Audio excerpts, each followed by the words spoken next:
et bienvenue à tous sur la chaîne One at Earth TV, la chaîne consacrée aux courses hippiques et aux paris.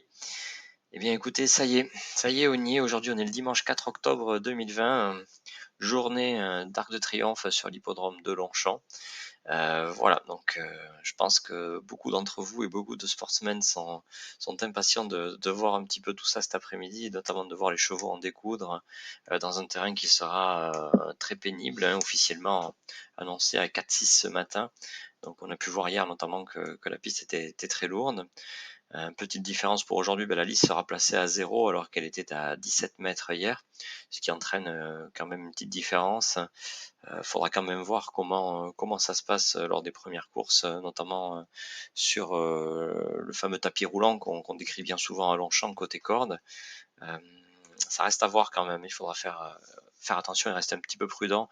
On a vu que l'an dernier, les chevaux avaient parfois tendance à s'enliser quand le terrain était souple sur cette bande de terrain. Donc cette année, le terrain est encore plus lourd, voire collant. Il faudra bien observer les premières courses et voir ce qui se passe. Alors, c'est le jour de l'Arc de Triomphe, effectivement, arc tant attendu, mais qui finit un petit peu en flop ces derniers jours, avec un scénario un petit peu rocambolesque. Euh, Quand on se reprojette quelques semaines en arrière, c'est quand même l'arc tant attendu où Enable va tenter le coup de 3 et surtout affronter la championne d'Aidan O'Brien, Love, qui a réussi le triplé cette année, Guinée, Ox Epsom et Yorkshire Oaks sur l'hippodrome de York, triplé rarissime. Donc, et tout ça, ça tombe un petit peu à l'eau. Pourquoi? Déjà en parlant d'eau, il a plu beaucoup ces derniers temps, donc ce qui a amené l'entourage à, à annuler la candidature de Love pour cette course-là, n'étant pas trop à l'aise par sa foulée rasante notamment. Ils ont préféré ne pas la courir. Euh, Crise du Covid qui amène aussi à réduire l'affluence sur l'hippodrome à 1000 spectateurs simplement, donc pas de spectateurs britanniques, ni irlandais, ni allemands, ni japonais pour cette course. Donc c'est vrai que c'est quand même un petit peu ennuyeux pour les courses. Bon, tout sera retransmis sur Internet et sur Equidia cet après-midi, donc pas de souci là-dessus, mais c'est vrai que c'est un petit peu dommage pour le sport. Coup de théâtre dans ces 48 dernières heures, avec notamment l'apparition d'une molécule qui est le zilpatérol, qui a été trouvé dans lors des contrôles antidopage effectués par France Gallo sur plusieurs chevaux ces derniers jours.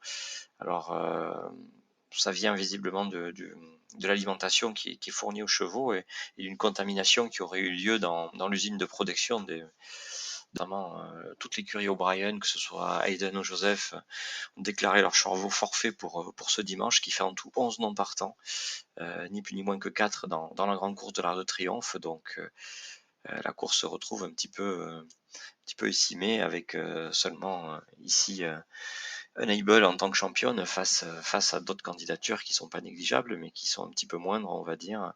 Et pour le scénario de course, ça risque de changer totalement la donne. Voilà. Bon, en fait, on y est. Ça n'enlèvera rien au sport et si Enable remporte le troisième arc tant attendu cet après-midi, ça restera écrit dans l'histoire quand elle sera bien entendu la première à réaliser tout cela. Donc, si on revient un petit peu sur l'actualité de hier, qu'est-ce qu'on a vu? Qu'est-ce qu'il faut retenir? Bien, déjà que le terrain était extrêmement lourd hier. Voilà, on a vu des superbes courses où la logique a été complètement respectée dans la plupart d'entre elles. On retiendra surtout la victoire de Scaletti qui fut impressionnante dans le prix dollar. Euh, il est clair que l'entourage avait déjà évoqué la participation au Champions Days à Ascot dans 15 jours si tout se passait bien. Je pense que là que tous les feux sont ouverts pour aller affronter les Britanniques et les Irlandais s'il n'y a pas trop de problèmes pour le déplacement. Scaletti montre qu'il est vraiment un très très bon cheval et très à l'aise dans ces pistes-là. On l'a vu un moment contrarié dans sa progression, mais il est reparti de plus belle par la suite. Maxime Guyon, il n'y a eu qu'à lâcher un petit peu les rênes du cheval pour qu'il accélère. Il le fait très très très nettement. On voit que le cheval a beaucoup progressé et dans ce terrain-là, il vaut quelques longueurs de plus par rapport en terrain léger ou quand il vient à flanc de peloton comme on a pu le voir en fin d'année notamment, en début d'année pardon. Il a pris des places qui étaient plus ou moins convaincantes on va dire, face à Persian King notamment. Mais là, c'est plus du tout le même cheval dans cette arrière-saison, un petit peu comme l'an dernier. Donc, je pense que il va donner chaud aux Britanniques et aux Irlandais quand on le retrouvera à Scott pour les Champions Days mi-octobre. Voilà, donc l'histoire du jour, bah, bien entendu, c'est Princesse Zoé dans le prix du cadran. Voilà, c'est une course incroyable que vous avez tous vue, je pense, donc montée par son jeune apprenti, avec un scénario de course complètement rocambolesque. Euh, il est clair qu'on a rarement vu un cheval partir de loin comme l'a fait le pensionnaire ici de Monsieur Rossi, monté par Eddie Hardouin. Voilà, la tactique était vraiment très très bien jouée. Ils ont failli réussir leur entreprise. Je crois que dans ma mémoire, on se rappellera surtout de Mercal, entraîné par Maurice Boulan à l'époque, qui avait damé le pion à tous les concurrents par ce scénario de course en s'échappant dès la sortie des boîtes. Et on l'avait jamais revu. Ben, ils ont failli en faire de même, mais c'était sans compter sans cette jument irlandaise qui progresse de course en course, qui était en valeur 22 encore il y a quelques mois de cela dans les handicaps, qui courait même à réclamer et qui là se retrouve à passer de l'Istad sur 2400 mètres à gagner un groupe 1 sur 4000 mètres. Alors, comme je vous l'avais dit hier dans mon émission précédente, c'était vraiment ma chouchoute. Je la voyais pas sortie des trois premiers.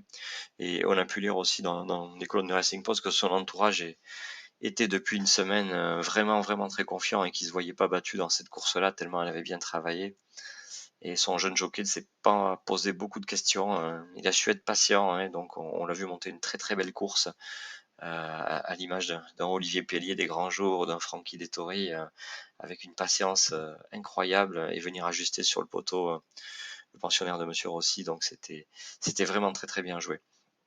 Voilà, que dire de plus? Cette victoire était magnifique. Je sais pas si vous aviez mis une petite pièce, en tout cas, voilà, elle gagne à la cote de 4,20 €, c'est 4,10 € je crois, ce qui est super. C'était magnifique en tout cas, et ça restera une des plus belles courses de la journée. Quant à la course du support, le prix de Royal Lieu, bah, les Britanniques et Irlandaises ont fait le jumelé gagnant, un petit peu comme annoncé. Voilà, donc Wonderful Tonight était vraiment impressionnante. Elle était assez allante durant le parcours. On l'a vu quand même repartir à l'entrée de la ligne droite, pencher les 100 derniers mètres. On a l'impression qu'elle va être faite par Pista, la pensionnaire de Joseph O'Brien, mais non. Elle résiste bien, et puis on a même l'impression que si ça se continue, elle prolongera son effort de la même façon. Il est clair que son entourage doit un petit peu regretter de ne pas l'avoir supplémenté dans l'arc quand on voit que tous les O'Brien s'en ont partant. Mais bon, tout ce qui est pris n'est plus à prendre, comme on dit, et pour sa carrière de poulinière, elle est maintenant gagnante de groupe 1, ce qui est vraiment très important pour l'entourage, ça c'est certain. Voilà, donc The Revenant également qui gagne le prix Wittgenstein, pas couru depuis 10 mois. On a vu un cheval qui n'était pas à 100%, mais qui a su faire la différence, et lui aussi, je pense, va aller sur Ascot, surtout si le terrain reste lourd. Il avait fait deuxième l'an dernier dans la Q2 Cup, donc on peut imaginer que son entourage, si tout se passe bien, s'il a bien récupéré, viendra à retenter l'aventure encore d'ici quelques jours. Voilà un petit peu pour l'actualité d'hier. En tout cas, bah, écoutez, si vous aviez suivi mes conseils, je pense que vous pouvez être tout à fait satisfait. En tout cas, c'était sympa. J'avais plutôt un bon feeling, hein. Ça arrivera que l'analyse ne soit pas bonne, hein, comme tout à chacun, et donc ça, il faut le savoir. Mais là, c'est clair qu'hier, je me basais sur des chevaux qui avaient plutôt des bonnes chances, dont les entraîneurs étaient plutôt confiants. C'est un peu moins le cas aujourd'hui, hein. On va voir que la réunion est un petit peu compliquée. On va y s'attarder tout de suite. Et si on commence par les courses de 2 ans, franchement, c'est un petit peu la bouteille à l'encre, que ce soit pour les mâles où il y a très peu de partants, ou pour les femelles où elles sont assez nombreuses. Pas vraiment d'avis pour la course des mâles. De toute façon, vous le verrez dans ces vidéos, j'irai vraiment sur les courses où l'analyse semble à peu près claire. Si vraiment j'ai pas d'avis, on n'ira pas juste donner des chevaux pour avoir le plaisir d'en donner et faire n'importe quoi. Le but étant ici d'avoir une analyse plutôt concrète et sérieuse sur les courses qui paraissent à peu près évidentes. J'évoquerai simplement le prix Marcel Boussac, sans avis vraiment sur la gagnante, mais ce qu'on peut dire sur cette course-là, c'est surtout que la favorite n'est ni plus ni moins que le numéro 11, la pensionnaire ici de Richard Fahey, Fèvre Rover, qui reste sur la victoire dans le prix du Calvados, à Deauville. Attention quand même, hein, parce que j'ai vu qu'elle était une cote de 4 ce matin chez les books et qu'elle était favorite. Si on se souvient de sa dernière victoire et de l'interview de Christophe Soumillon après la course, il a clairement dit qu'à aucun moment il avait eu la pouliche devant lui, qu'elle n'était pas du tout à l'aise dans le terrain ce jour-là à Deauville, qui était plutôt collant. Donc vaut mieux rester prudent quand même, hein. C'est pas si évident que ça qu'elle puisse aujourd'hui se détacher du lot et mener à bien son entreprise. Voilà, donc prudence sur sa candidature quand même. J'en ferai pas une chaude favorite pour ma part, compte tenu des propos qu'avait eu Christophe ce jour-là. On sait que le terrain va être collant, lourd à collant aujourd'hui, même si c'est la deuxième course et que la piste est neuve, j'en ferai pas ma chaude favorite. Voilà. Ici, on peut avoir un petit peu tout, n'importe quoi à l'arrivée. Pour ma part, si je dois retenir un petit outsider, c'est le pensionnaire de Jean-Claude Rouget, Cœur Samba, le numéro 5. On a vu avoir des bonnes fins de course, plutôt tranchantes même. Elle part tout en dehors, donc je pense que la tactique va être toute simple. Elle va attendre et venir finir. Mais pourquoi pas venir une bonne place à une cote supérieure à 10 contre 1. Voilà, ça peut être amusant. Je n'ai pas vraiment d'avis particulier sur les autres courses, donc on n'ira vraiment pas s'attarder sur cette course. On finira par le Qatar Prix de l'Arc de Triomphe. Si on regarde l'Opéra couru sur 2000 mètres, course qui était peut-être certainement la plus compétitive du jour sur le papier. Bon, avec le retrait de la candidature de la pensionnaire de Joseph O'Brien, c'est un petit peu dommage. Fancy Blue disposait d'une première chance, hein, avec tout ce qu'on l'a vu faire et notamment sa victoire dans le Prix de Diane. Elle semblait quand même présenter ici des bonnes garanties et offrir en tout cas une belle lutte dans un lot plutôt homogène avec 4-5 juments dont il était assez difficile d'en détacher l'une d'entre elles. Alors que penser de la course? Pour moi, si je vais sur le petit côté négatif, dans les chevaux qui seront plébiscités, le numéro 8 Tokil, pour moi, je l'écarte bien volontiers dans cette course-là. Bon, peut-être que je me trompe totalement, mais je pense pas qu'elle soit vraiment de ce niveau-là. Je la vois plutôt en retrait pour ma part. Voilà. Alors, on a vu quoi récemment? On a vu deux juments, Alpine Star. Alpine Star qui est battu d'un rien dans le Prix de Diane, qui fait une course extraordinaire, un terrain très très lourd sur les 1600 mètres de la ligne droite de Deauville dans le Jacques Le Barrois, battu par le pensionnaire de John Gosden, Palaspire qui est un très bon cheval. Voilà, donc elle reste sur deux deuxièmes places, elle mériterait totalement de gagner sa course. Alors, elle ne sera pas confiée à Stéphane Pasquier, mais à son jockey Shane Follet. Présente beaucoup de garanties dans cette course-là, hein. La garantie de la tenue sur 2000 mètres, garantie du terrain. Difficile d'aller contre elle, en tout cas pour ma part. Mais attention à la pensionnaire de Dermot Well, le numéro 2 Tarnawa. On l'a vu gagner dernièrement le prix de Diane en déposant littéralement les autres partantes ce jour-là. Dans un lot qui tenait absolument la route. Si on regarde Wonderful Tonight, était quatrième ou cinquième de la course. La pensionnaire de Jean-Claude Rouget, qui était grande favorite, va s'aligner au départ de l'Arc de Triomphe. Elle n'était que deuxième et surtout, il y avait mis 3 longueurs à mi-ligne droite en 3 foulées. Changement de vitesse était assez impressionnant. Bon, elle redescend sur 2000 mètres. C'est la seule chose qui m'ennuie un petit peu aujourd'hui. Sinon, j'en aurais fait ma chaude favorite et mon cheval du jour.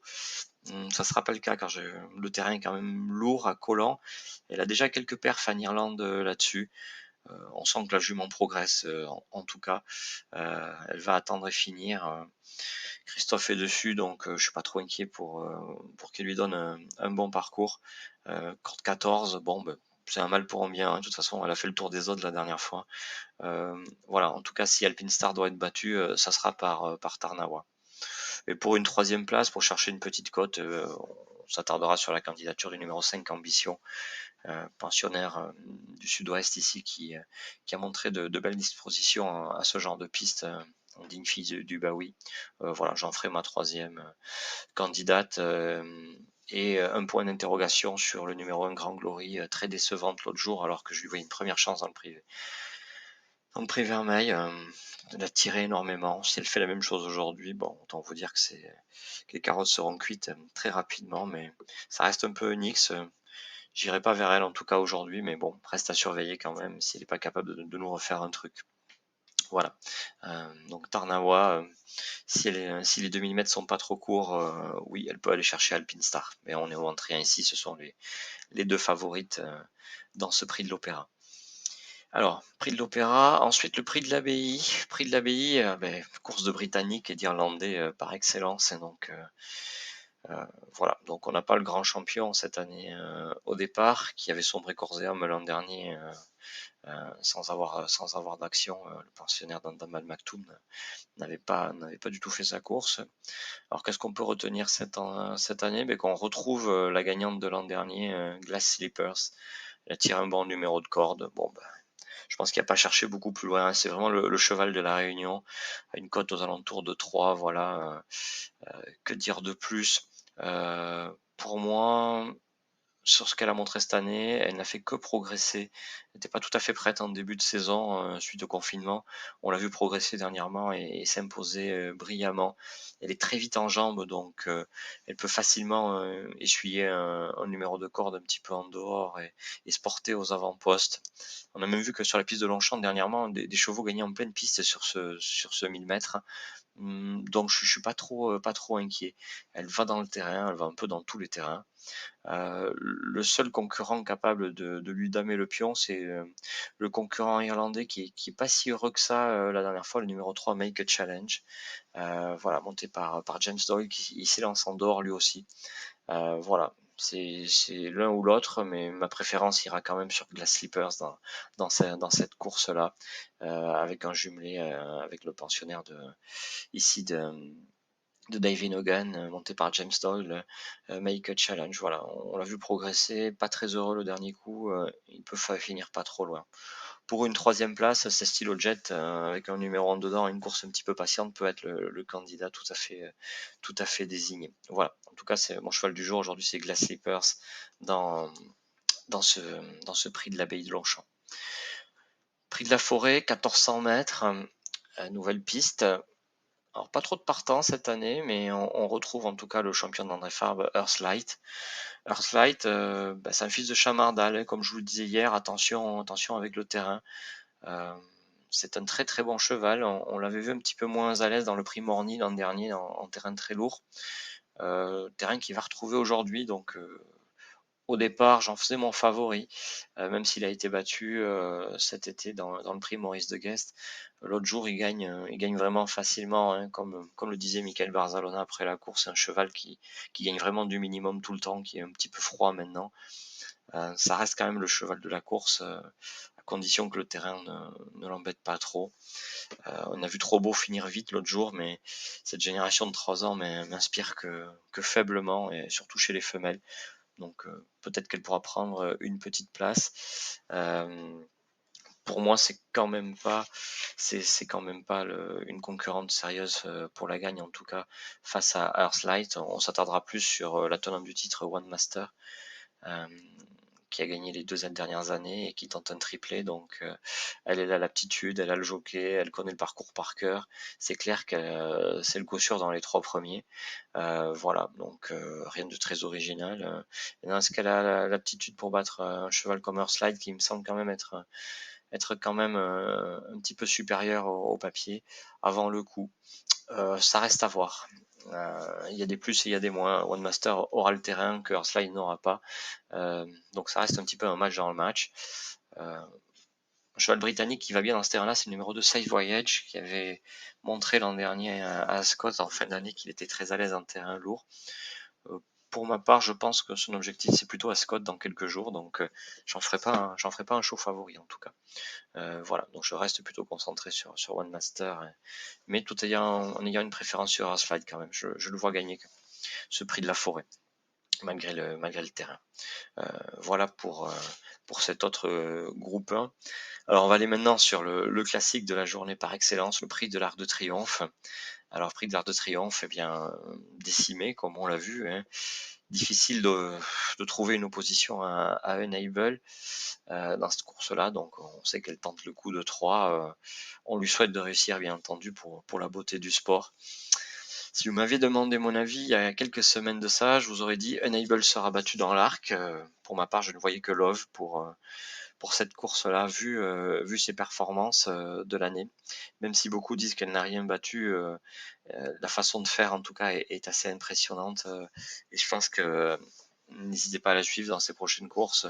En bon terrain, c'est une jument en grande action qui a beaucoup d'abattage, avantagée par des grandes pistes. Je suis pas sûr qu'ils iront courir à Santa Anita, la Breeders' Cup, compte tenu du parcours qui est très roulant et surtout qui tourne beaucoup dans les virages. Mais en tout cas, c'est une grande championne, Love, ça c'est clair. Je la voyais pas battue. Nibel a 6 ans. Voilà, 6 ans, on sait que pour les juments, c'est très difficile de les faire vieillir, de les maintenir à haut niveau. On sait qu'elle a perdu un petit peu de vitesse. L'an dernier, elle est battue parce qu'elle est venue trop tôt. Surtout, c'est ça. Et son entourage l'a beaucoup évoqué, et Francky Dettori aussi. Il n'a pas eu d'autre choix que de venir de bonne heure l'an dernier, ce qui dans le terrain un petit peu lourd, l'a fait pêcher dans les derniers mètres, et ce qui a permis à Wild Guys de venir la chercher. En tout cas, cette année, il est clair qu'elle a encore un petit peu moins de vitesse. On a vu son entourage l'aligner à Sandown dans les Eclipses à 80%. On pouvait avoir des petits doutes ce jour-là après la course, en se demandant s'il était vraiment revenu la vraie jument. Elle a paru beaucoup mieux à Scott dans une course, pas dans une course à 3 partants avec un leader, donc difficile de juger, mais elle avait bien meilleure action. Le terrain était souple ce jour-là. Ils l'ont fait beaucoup travailler à Campton sur sa course préparatoire. Si vous avez vu la course, elle est disponible sur YouTube, sur Internet. Vous pouvez aller la revoir. Ce jour-là, ils lui donnent une vraie course. Ils vont devant, ils durcissent de bonne heure. Francky pousse de bonne heure pour lui donner un vrai parcours, pour l'affûter pour l'arc. Voilà, ils ont pas voulu temporiser ou quoi que ce soit. C'était un vrai galop public, en tout cas, pour la mener au top pour aujourd'hui. Elle a un petit peu tendance à moins bien sortir des boîtes. Ça j'en faisais un petit hic. Faudra surveiller cet après-midi. Tout le monde ne sera pas forcément d'accord avec moi. On constate quand même qu'elle a tendance un petit peu à se cabrer maintenant à la sortie des boîtes, comme si elle voulait pas trop y aller. Pour moi, ça restait aussi un caractère important en terrain léger si elle ratait le départ dans l'arc avec un numéro un peu en dedans, et si elle restait enfermée. Bon, là, il y a beaucoup moins de partants. Il risque d'y en avoir un petit peu sur toute la piste, compte tenu de l'état de terrain. Donc, je pense que ce paramètre, on peut l'oublier un petit peu. Qui pour la battre? C'est un petit peu ça la question aujourd'hui. Pour ma part, la génération de 3 ans, notamment celle des mâles, on se rend compte que c'est pas une génération extraordinaire. On l'a encore vu hier dans la confrontation qu'il y a pu avoir dans le prix dollar, où aussi bien le pensionnaire de Michael Mescam et celui d'André Fabre n'ont fait que pas le figure.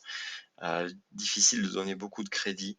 Le seul qui semble vraiment avoir des prédispositions pour pouvoir faire une jolie course ici, c'est le pensionnaire de Francis Graffard, Inswoop, dont on peut supposer par les origines et qu'il va aller dans ce type de terrain, même s'il n'y a jamais couru, comme ils l'ont très bien souligné. Toutefois, le propriétaire dit que toute la famille va dans le terrain lourd et dans le terrain très lourd, donc eux sont peu inquiets. C'est un cheval qui va tout le temps, qui a un vrai diesel. Il part pas très bien, c'est pas trop gênant à mon sens, vu qu'il ne va faire que regagner du terrain dans la ligne droite. Je le verrais très bien courir comme un petit peu Princesse Zoé dans le prix du cadran, c'est-à-dire refaire des longueurs sans arrêt tout au long de la ligne droite. Refaire des longueurs, c'est bien, mais jusqu'où? Ça reste quand même un point d'interrogation. Une place certainement dans les 5 premiers, j'en doute pas une seule seconde. Maintenant, de là à battre un Able, ça reste quand même un petit peu compliqué. Le cheval a vu, je crois, quelques problèmes cet été. Il n'était pas prêt le jour de sa rentrée. Il a vraiment tapé dans l'œil de tout le monde dans le Grand Prix de Paris, en refaisant du champ de course par l'extérieur, alors que le pensionnaire d'Aidan O'Brien avait filé côté corde pour s'échapper et gagner de 3 longueurs. Hum, il est clair que c'est le cheval placé en puissance. Voilà, bon, il a une cote autour de 8-9 contre 1, hein, rien de très extraordinaire.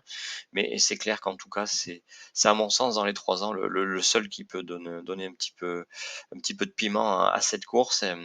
Et si la course est très rythmée, ce qui est pas si évident non plus maintenant qu'il n'y a plus les pensionnaires d'Aiden O'Brien, faudrait pas qu'on se retrouve avec une course à la française qui soit un petit peu tactique. Il n'y a pas énormément de chevaux qui peuvent aller devant et qui ont l'aptitude à aller devant grand train quand on regarde la liste des partants, et surtout la liste des non partants, puisque c'est là qu'il y avait vraiment les chevaux pour aller devant.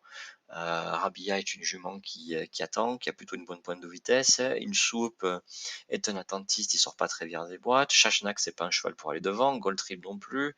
La japonaise est une attentiste. Enable court toujours monté près du chevaux de tête. Sotsas également. Stradivarius, ben, on en parlera juste après. Ben, c'est l'autre pensionnaire de John Gosden, qui est un stayer, mais qui a quand même des aptitudes pour faire 2400 mètres en terrain collant ou souple, très souple comme aujourd'hui. Way to Paris, c'est un attentiste. Royal Julius, c'est pas un cheval pour aller devant. Et Persian King n'a jamais fait 2400 mètres, donc ils vont pas se risquer à aller devant. Donc avec tout ça, on imagine bien que la course sera pas super rythmée. Est-ce que ça sera un avantage pour Winsoup, pour revenir à lui? Peut-être, oui, ça lui évitera peut-être de se retrouver trop loin au moment du démarrage. Voilà, on a deux écoles, et soit on se dit la course roule beaucoup et ça lui permet de revenir et de s'encourager en passant des chevaux qui sont complètement battus, ou il perd moins de terrain au départ parce que ça va pas très vite, donc il se retrouve plus près, mais si ça joue sur un déboulé, il risque de manquer de vitesse pour aller chercher les premières places. Voilà. Bon, c'est un petit peu, il y a un petit peu à boire et à manger là-dedans. Le seul cheval dont on peut imaginer que la candidature est vraiment sérieuse aujourd'hui, compte tenu des conditions de la course, du terrain et du fait qu'il y ait moins de partants, c'est Stradivarius, voilà, l'autre pensionnaire de John Gosden. Ils ont beau nous dire sans arrêt que c'est pas un cheval de terrain lourd. Honnêtement, je vois pas comment on peut dire ça. Il a gagné à Scott, la piste était très lourde au printemps. Mais si on revient beaucoup plus en arrière, hein, j'ai eu l'occasion de voir pas mal de ses courses par le passé, notamment une victoire à Goodwood dans la Goodwood Cup il y a 2 ou 3 ans de ça, 2 ans de ça je crois, où le terrain était vraiment très lourd ce jour-là, où il avait gagné comme à Scott au printemps dernier. Je pense qu'il a des très fortes aptitudes pour ce terrain.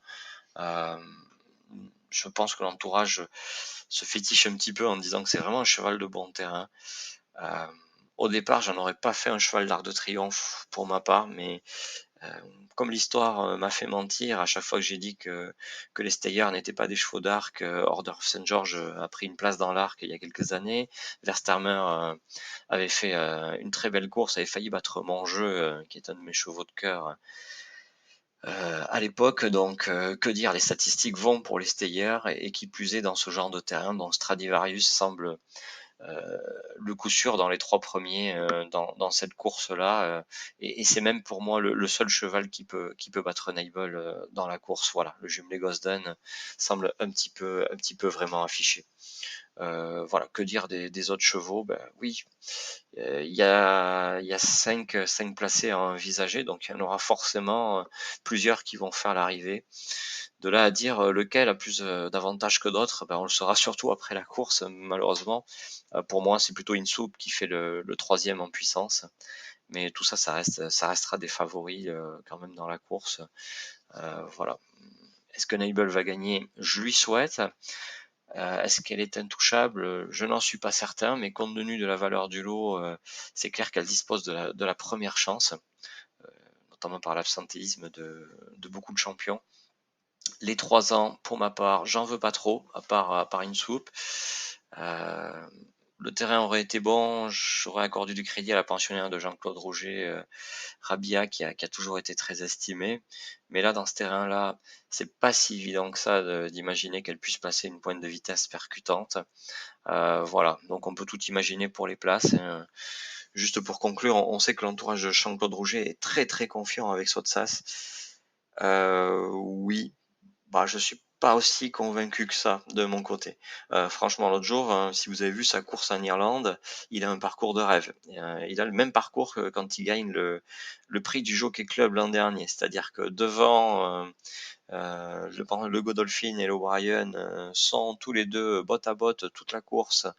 Lui se fait tirer gentiment en quatrième position à 3 longueurs de la tête, en ayant un parcours de rêve. C'est pas pour ça qu'il a vraiment giclé dans la ligne droite, alors que le terrain était bon et plutôt favorable pour ce dernier. Son entourage dit qu'il a beaucoup progressé, mais cet été, si on se souvient, et notamment de certaines interviews, on sait qu'il était déjà très bien cet été à Deauville et qu'il faisait déjà de très bons galops. Or, il a été battu par par le partenaire de Jérôme Régnier, Scaletti, en lui rendant du poids certes, mais je suis pas certain que Sotsas soit le cheval pour battre Nibel dans cette course-là. 4e, 5e place peut-être, qui plus est dans ce terrain. Pour ma part, je n'irai pas du tout vers sa candidature. Voilà, en tout cas pour mon point de vue. Donc si on résume ici, ben, on souhaite à Enable de gagner cet arc et Frankie Dettori et John Gosden ont réussi un superbe travail. On pourra que les en féliciter. Attention à Stradivarius et Insoup, voilà, qui sont les placés en puissance, mais si le terrain était vraiment lourd, on attend quelques pluies cet après-midi, mais pas trop quand même. Pourquoi pas? Pourquoi pas? En tout cas, si on doit conclure sur cette journée, pour moi, j'irai plutôt avec prudence. Autant hier, j'étais extrêmement confiant, autant aujourd'hui, sur beaucoup de courses, je resterai assez prudent. Mon cheval du jour, ça restera dans l'abbaye, le cheval, le vainqueur en titre qui n'est autre que Glass Slippers, que je pense, que je vois regagner cette année. Voilà. Mais pour les autres candidatures, ça reste plutôt, toujours avec des petits hicks et on sait que quand c'est comme ça, il vaut mieux pas trop être trop chaud sur, notamment en termes de paris et plutôt rester prudent. Voilà. En tout cas, j'espère que cette émission vous aura convenu. Voilà, il n'y aura pas des émissions tous les jours comme vous l'avez compris. Cette émission est appelée à se développer. En tout cas, si ça vous a plu, n'hésitez pas à vous abonner à la chaîne. Vous avez le petit bouton juste en dessous de cette vidéo, à mettre un petit pouce en l'air si vous avez aimé et pour m'encourager en tout cas. Vous avez aussi la possibilité de poster vos commentaires juste en dessous. Je me ferai un plaisir de vous y répondre. Voilà. Et en tout cas, je vous remercie et je vous dis à très bientôt pour de nouvelles aventures sur One Hunter TV. Bye bye tout le monde, à très vite.